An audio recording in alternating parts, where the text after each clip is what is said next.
গম্ভীর হটাও team India বাঁচাও, ঘরের মাঠে পুনরায় হোয়াইট ওয়াশ ভারত, গম্ভীরের গোয়ারতমির ফল। গম্ভীর হটাও টিম ইন্ডিয়া বাঁচাও, এই স্লোগানে ভরে গিয়েছে সোশ্যাল মিডিয়া। গুয়াহাটিতে দ্বিতীয় টেস্টে 408 রানে দক্ষিণ আফ্রিকার কাছে লজ্জার হারের পর বিশ্ব টেস্ট চ্যাম্পিয়নশিপে পাকিস্তানের থেকেও এক ধাপ নিচে চলে গেল ভারত। এমন পরিস্থিতিতে ক্রিকেট প্রেমীদের সমালোচনার শিকার হচ্ছেন টিম ইন্ডিয়ার হেড কোচ। অধিকাংশের দাবি অবিলম্বে গম্ভীরকে হটাতে হবে। গৌতম গম্ভীরের কোচিংয়ে ঘরের মাঠে হোয়াইট ওয়াশ এটাই প্রথম নয়।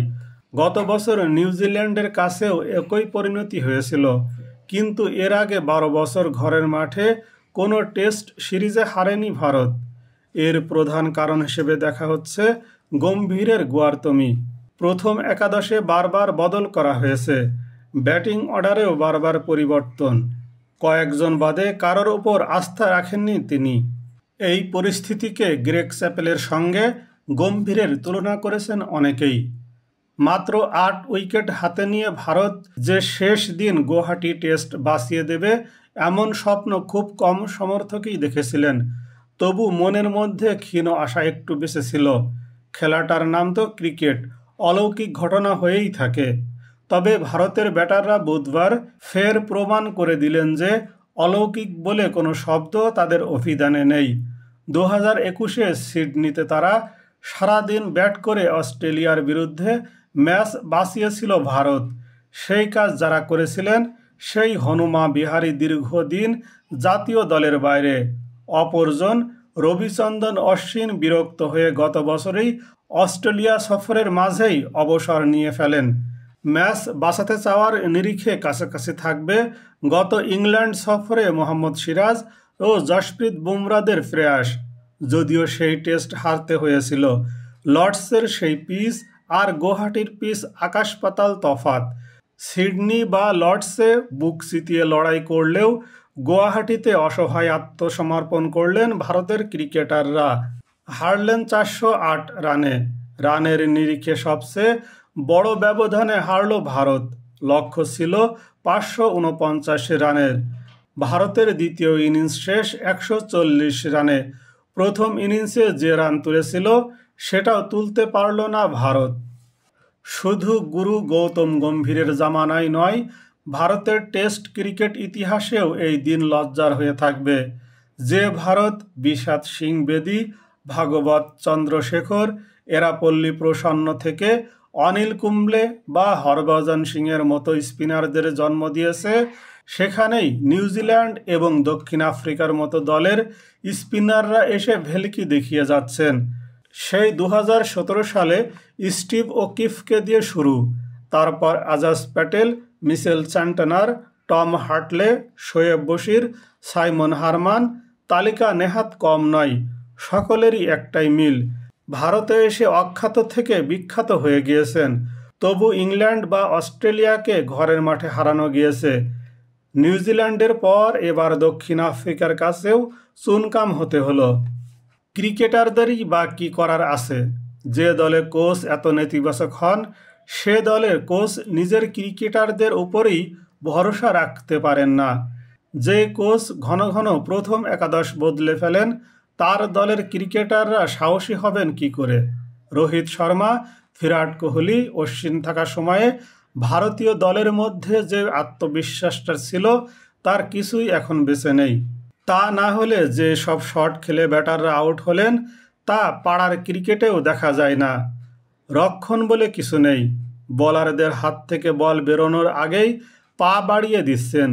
কোন বোলার এই সুযোগ নেবেন না? দলের সিনিয়র ক্রিকেটাররা এমন সব ম্যাচে এগিয়ে এসে জুনিয়রদের পরামর্শ দেন, কিন্তু রোহিত কোহলিদের সেটে ফেলে সেটাও মিটিয়ে দিয়েছেন গম্ভীর। এই দলে সিনিয়রদের এমন অবস্থা যে জুনিয়ররা পরামর্শ নিতে যেন লজ্জা পান। যে দলের হাতে গোটা দিনের জন্য 8 উইকেট থাকে, তারা যদি প্রথম সেশনে 3 উইকেট হারায় তাহলে আর কী বা করার থাকে? কুলদীপ যাদবকে হিসাবের বাইরে রাখাই ভালো। তিনি মঙ্গলবার নাইট ওয়াচ ব্যাটসম্যান হিসেবে নেমেছিলেন।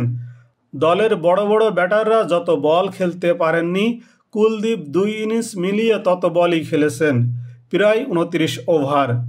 হারমারের যে বলে আউট হলেন তা যে কোনো ভালো ব্যাটারকেও বিপদে ফেলে দেবে, তাকে দোষ দেওয়া অহেতুক। কিন্তু ধ্রুব জুড়েল বা ঋষভ পন্থ কি করলেন? প্রথম বলে 2 রান নিয়ে দ্বিতীয় বলে রক্ষণ করলেন জুড়েল। তৃতীয় বলের সময় হারমারের হাত থেকে ডেলিভারি বেরোনোর আগেই তার পা উঠে এলো। বল মাসপিস পেরোনোর আগে সামনের পা এগিয়ে দিলেন। রক্ষণ করতে গিয়ে ক্যাচ চলে গেল স্লিপে থাকা এইডেন মার্কারামের হাতে। সামনেই ওত পেতে বসেছিলেন স্লিপ পয়েন্টের ফিল্ডার, তার হাতেও ক্যাচ যেতে পারত। ঋষভ পন্থ এসে কয়েকটি বল ধরে খেললেন, তারপর ভাবলেন একটু টি-20 মেজাজে খেলা যাক। একই ওভারে কেশব মহারাজকে একটি 4 এবং একটি 6 মেরে গ্যালারির আওয়াজটা খানিকটা বাড়িয়ে দিলেন। 2 ওভার পরেই গ্যালারিতে আবার মৃদু আওয়াজ হলো, তবে ভারতীয়দের নয়, প্রোটিয়াদের। হারমারের বলে সেই মার্করামের হাতেই ক্যাচ দিয়ে ফিরলেন পন্থ। সেই ভুল রক্ষণেই উইকেট খোয়াতে হলো। 2টি আউটই প্রমাণ করে দিল টেস্ট ক্রিকেটের সাধারণ নিয়মগুলি ভুলতে বসেছেন ভারতের ব্যাটাররা। ক্লাব স্তরের ক্রিকেট খেললেও কোচেরা শিখিয়ে দেন কখন সামনে এগোতে হবে, কখন পিছিয়ে ব্যাকফুটে খেলতে হবে। সেই সাধারণ জিনিসগুলি ভারতীয় ব্যাটারদের কাছ থেকে দেখা গেল না। প্রতিদিন দিনের খেলা শুরুর আগে ভারতীয় দল গোল হয়ে দাঁড়ায়, সেখানে গম্ভীর বা অধিনায়কের ভাষণ দিতে দেখা যায়। কি কথা হয় সেখানে তা বোঝা মুশকিল, তবে কাজের কথা হয় কিনা সন্দেহ আছে, কারণ ভারতের খেলা দেখলে তা বোঝার কোনো উপায় নেই। একের পর এক খারাপ শট খেলে আউট হলেও ব্যাটিং কোচ শীতাংশু কোটাককে কিছুই বলতে দেখা যায় না। তার ভূমিকা কি সেটা নিয়েও প্রশ্ন উঠতে পারে। আধুনিক ক্রিকেটে প্রযুক্তির সৌজন্যে কোনো দলেরই দুর্বলতা ধরে ফেলা কঠিন ব্যাপার নয়, সেখানেও পিছিয়ে ভারত। তা না হলে সেনুরায় মাথুস্বামীর মতো ক্রিকেটার গুয়াহাটিতে 100 রান করে যান।